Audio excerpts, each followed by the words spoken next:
අයිබෝන් සියලුම දෙනාට අද අපි සාකච්ඡා කරන්න බලාපොරොත්තු වෙන්නේ සාමාන්‍ය පෙළ විෂය නිර්දේශයට වගේම උසස් පෙළ ඇතුළත්ව සියලුම විද්‍යා විෂයන් හදාරන ශිෂ්‍ය ශිෂ්‍යාවන්ට වැදගත් වන විද්‍යාත්මක මාතෘකාවක් වන කාබන් චක්‍රය සහ නයිට්‍රජන් චක්‍රය පිළිබඳ සාකච්ඡා කරන්න. මේ වගේ තවත් වැදගත් වීඩියෝ බලන්න අවශ්‍යයි කියලා හිතනවා නම් අනිවාර්යෙන් අපේ channel එක subscribe කරන්න, ඒ වගේම bell icon එකත් click කරන්න. අපි මුලින්ම යමු කාබන් චක්‍රයට. කාබන් චක්‍රය ප්‍රධාන වශයෙන්ම අපි මෙතන මේ රූපරාමුවේ පෙන්වලා තියෙන ආකාරයට කාබන් ඩයොක්සයිඩ් කියන සංඝටකයේ විදිහට වායුගෝලය තුල කාබන් ස්ථාපිත වෙලා තියෙනවා. මෙන්න මේ වායුගෝලීය කාබන් පෘථිවිය මතට අරගෙන එන. එහෙම නැත්නම් මේ ජීවයේ මතට අරගෙන එන ප්‍රධාන ක්‍රියාවලිය තමයි හරිත ශාක. නැත්නම් ප්‍රාථමික නිෂ්පාදකයෝ ප්‍රභා සංශ්ලේෂණය කියන ක්‍රියාවලිය ඔස්සේ මෙන්න මේ පෙන්නන ප්‍රභා සංශ්ලේෂණය කියන ක්‍රියාවලිය ඔස්සේ වායුගෝලීය කාබන් ආහාරය නිපදවලා Tamanගේ දේහ තුල ප්‍රාථමික නිෂ්පාදකය විදිහට කාබනික සංයෝග විදිහට ගබඩා කරගන්නවා. මෙන්න මේ ගබඩා කරගත්ත කාබනික ආහාරවල තියෙන කාබන් සත්වයන් තුලට ගමන් කරනවා ආහාර දාම ඔස්සේ. ඒ කියන්නේ කවුරු හරි සතෙක් ශාක මත යැපෙන ජීවියෙක් එම ශාකය ආහාරයට ගත්තට පස්සේ එම ශාකයේ තිබ්බ කාබනික ආහාර ඔස්සේ අපි දැන් කිව්වොත් අපිට මෙතන ගන්න කාබනික ආහාර ඔස්සේ සත්වයන් තුලට ගමන් කරනවා. ඊට අමතරව මේ ශාක සහ සතුන් කියන ජීවි කොට්ටාශ දෙකම පොදුවේ ශ්වසනය කියන ක්‍රියාවලිය ඔස්සේ ඒ Taman ලබාගත් කාබන් නැවතත් එන් කොටසක් නැවත වායුගෝලයට කාබන් ඩයොක්සයිඩ් විදිහටම මුදා හරිනවා. ශ්වසනය කියන ආකාරය ඔස්සේ. ඊට අමතරව මේ ශාක සහ සත්වයන් මැරුණට පස්සේ වියෝජනය කියලා ක්‍රියාවලියකට ලක් වෙන ශුද්ධ ජීවීන් විසින් මෙන්න මේ වියෝජනය කියන ක්‍රියාවලිය ඔස්සේ එම සත්වයන් තුළ ශාක සහ සත්වයන් තුළ තිබ්බ කාබනික සංයෝග කාබන් ඩයොක්සයිඩ් විදිහට කොටසක් නැවත වායුගෝලයට එකතු වෙනවා. කිසියම් අවස්ථාවක මේ මැරෙන ශාක සහ සත්ව කොටස් වියෝජනය කරන්න වියෝජකයන්ට බැරි වුණොත් මේකට අපි කියනවා විශේෂ අවස්ථා දැඩි පීඩනයක් දැඩි උෂ්ණත්වයක් එක්ක වියෝජනය කරගන්න බැරි අවස්ථාවේදී මේව පොළොව අභ්‍යන්තරයේදී පොසිල ඉන්ධන විදිහට ගබඩා වෙනවා. මේක දවසකින් දෙකකින් වෙන කාර්යයක් නෙමෙයි අවුරුදු මිලියන ගණනාවක් යනවා. ඒකට අපි දන්නවා දැන් පොසිල ඉන්ධන විදිහට අපි පාවිච්චි කරන්නේ මෙන්න මේ පොසිල කරණයට ලක් වෙච්ච කාබන්. ඒකට මෙන්න මේ පොසිල කරණයට ලක් වෙච්ච ඉන්ධන තැනීම ඔස්සේ මිනිසුන් විසින් කර්මාන්ත ශාලා තුලදී හෝ වාහන තුලදී එම කාබනික ද්‍රව්‍ය දහනය කරලා වායුගෝලයට නැවතත් කාබන් ඩයොක්සයිඩ් මුදා හරිනවා. එතකොට අපිට පැහැදිලි මේ කාබන් කියන එක තැනක තිබ්බේ නැහැ. වරක ජල ගෝලයේ තියෙනවා, වරක වායු ගෝලයේ තියෙනවා, වරක මේක ශිලා ගෝලයේ ශාකය සහ සත්වයන් තුල තියෙනවා. මෙන්න මේ ආකාරයට චක්‍රීයව ගමන් කිරීමට තමයි අපි කාබන් චක්‍රය කියලා කියන්නේ. ඊට අමතරව අපි පෙන්වලා තියෙනවා ජලයේ කාබනික සංයෝග තියෙනවා. මේ කාබනික සංයෝග අවසාදනය කියන ක්‍රියාවලියට ලක් වෙලා කාබනයට පාෂාණ නිර්මාණය කරනවා.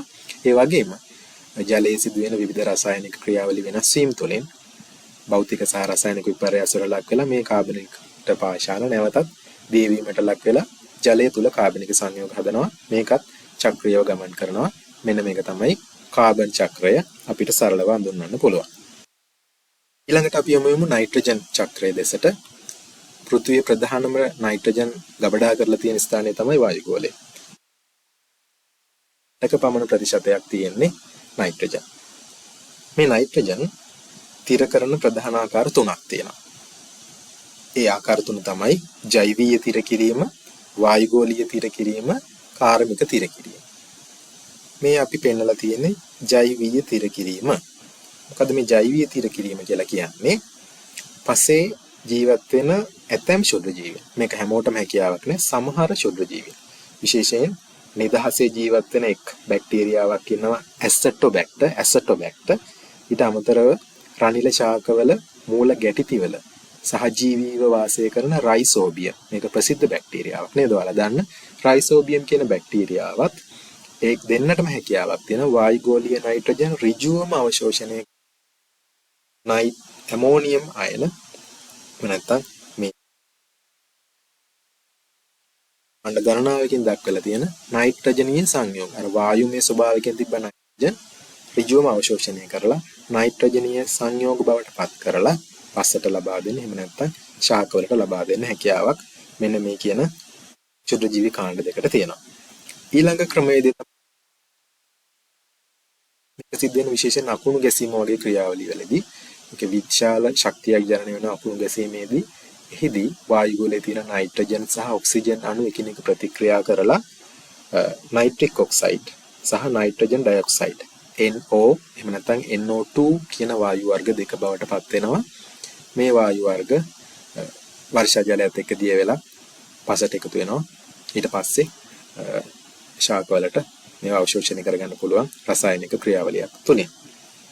අවසාන ක්‍රියාවලිය තමයි අපි කියන්නේ කාර්මික තිරකරණය කියලා. මේක මිනිසා කාර්මික තිර කිරීම මගින් පොහොර බවට පත් කරන විශේෂයෙන් අපි ඔය ප්‍රසිද්ධ පොහොරක් වෙන යූරියා වගේ පොහොර ශාකවලට අවශෝෂණය කරගෙන සිද්ධ වෙන්නේ. එතකොට මේ ශාකවලට අවශෝෂණය කරගන්න නයිට්‍රජන් අපි දන්න ප්‍රධානම නයිට්‍රජන් අඩංගු ප්‍රධානම සංඝටක වෙන ප්‍රෝටීන ඒ ශාක ආහාරයට ගන්න සත්වයන් තුළට මේ ප්‍රෝටීන ඊට පස්සේ ගමන් කරනවා. ඊට අමතරව ශාක සහ සත්තු දෙදෙනාම අවසානයේදී මිය යනවා. එහෙම නැත්නම් මේ සත්වයන් බහිස්රාවී ද්‍රව්‍ය විදිහට මේ නයිට්‍රජන් අඩංගු සංයෝග බැහැර කරනවා, විශේෂයෙන් ඇමෝනියා වගේ ආකාරවලට, යූරියා, යූරික් අම්ලය ඒ වගේ කියන ආකාරවලට. මෙන්න මේ ශාකය සත්ව මැරුණාට පස්සේ සහාය කට්ටියගේ බහිස්රාවී ද්‍රව්‍ය වියෝජනයට ලක් කරනවා වියෝජකයන් විසින්. එහිදී නයිට්‍රජන් සංයෝග ඇමෝනියම් අයන බවට වියෝජනය කියන ක්‍රියාවලියේදී ලක් වෙනවා. මෙන්න මේ ශාක සහ සත්වයන් තුල තිබ්බ නයිට්‍රජනීය සංයෝග ඇමෝනියම් ධන අයන NH4+ බවට පත් කරන ක්‍රියාවලියට අපි කියනවා ඇමෝනීකරණය කියලා. ඇමෝනීකරණය. ඊළඟ මේක වැදගත්ම කාර්යය තමයි දැනගන්න ඕන දේ තමයි ශාකවලට මේ නයිට්‍රජන් අවශෝෂණය කරගන්න පුළුවන් මේ යටම පෙන්නලා තියෙන NO3- නයිට්‍රේට් කියන අයන ස්වරූපයෙන් තිබ්බොත් විතරයි. නයිට්‍රේට් ස්වරූපයෙන් තිබ්බොත් විතරයි. එතකොට මෙන්න මේ වියෝජනයට ලක් වෙලා මදි. ඒ කියන්නේ NH4+ ඇමෝනියම් අයන විදිහට තිබ්බට මදි. මේක NO3- කියන ස්වරූපයට පත් කරන්න ඕන. මෙන්න මේ ස්වරූපයට පත්වීමේ ක්‍රියාවලියට අපි කියනවා නයිට්‍රීකරණය කියලා. නයිට්‍රීකරණය. එතකොට මේ නයිට්‍රීකරණයට දායක වෙන්නේ පසේ ඉන්න ශුද්ධ ජීවීන්ම තමයි. එන්නේ ඒකට දායක වෙන ශුද්ධ ජීවිත අපි කියනවා නයිට්‍රීකාරී බැක්ටීරියා කියලා. පළමුවෙන්ම මේ ඇමෝනියම් ධන අයන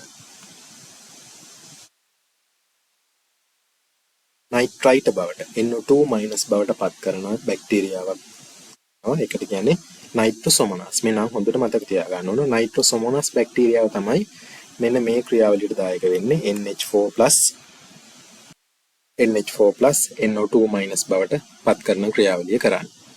ඊළඟට මෙන්න මේ නයිට්‍රස් අයන NO2- අයන NO3- නයිට්‍රේට් අයන බවට පත් කරන්නේ නයිට්‍රෝබැක්ටර් කියන බැක්ටීරියාව. එතකොට මෙන්න මේ කියන ක්‍රියාවලිය ඔස්සේ නයිට්‍රේට් අයන හැදෙනවා. පසේ තියෙන නයිට්‍රේට් අයන ශාක අවශෝෂණය කරගන්නවා.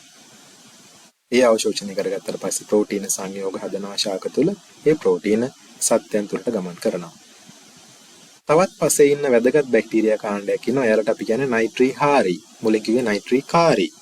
නයිට්‍රීහාරී බැක්ටීරියා කරන්නේ පසේ තියෙන නයිට්‍රජන් සංයෝග නැවතත් වායුගෝලයට යොමු කරනවා. නැවත වායුවම හදන්න. මෙන්න මේකට දායක වෙන ප්‍රධාන බැක්ටීරියා කාණ්ඩ දෙකක් ඉන්නවා. එක වර්ගයක් තමයි සියුඩෝමොනාස්, අනිත් වර්ගය තයෝබැසිලස්.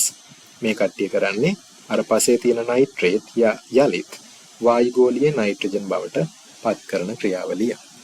දැන් මෙතනදිත් ඔයාලට පැහැදිලි නයිට්‍රජන් වරක වායුගෝලයේ තියෙනවා, වරක පොළොවට එනවා, වරක ඒව පොළොවේ ඉඳලා ශාකවලට අවශෝෂණය කරනවා, වරක ඒව සත්වයන් තුළට ගමන් කරනවා. මේ දෙකොල්ලම මැරුණාට පස්සේ ඒව නැවත ආය පොළොවට එනවා. ඊට පස්සේ මේකේ ඉන්න බැක්ටීරියා මගින් නැවතත් මේක වායු ආකාරයට නයිට්‍රජන් එක තැනක රැඳිලා තියෙන්නේ චක්‍රීයව තැනින් තැනට ගමන් කරනවා. මෙන්න මේකට තමයි අපි සරලව නයිට්‍රජන් චක්‍රය කියලා කියන්නේ. එහෙනම් අදට අපි මේ වීඩියෝ එක අවසන් කරනවා. මේ වීඩියෝ එක ඔයාලට වැදගත් වුණා කියලා හිතෙනවා නම් අපේ channel එක අනිවාර්යෙන් subscribe කරන්න. මේ වගේ වැදගත් වීඩියෝ නිරන්තරයෙන් ඔයාලට බලන්න පුළුවන්. bell icon එකත් click කරන්න. යාළුවන්ටත් බලන්න, share කරන්න. Thank you.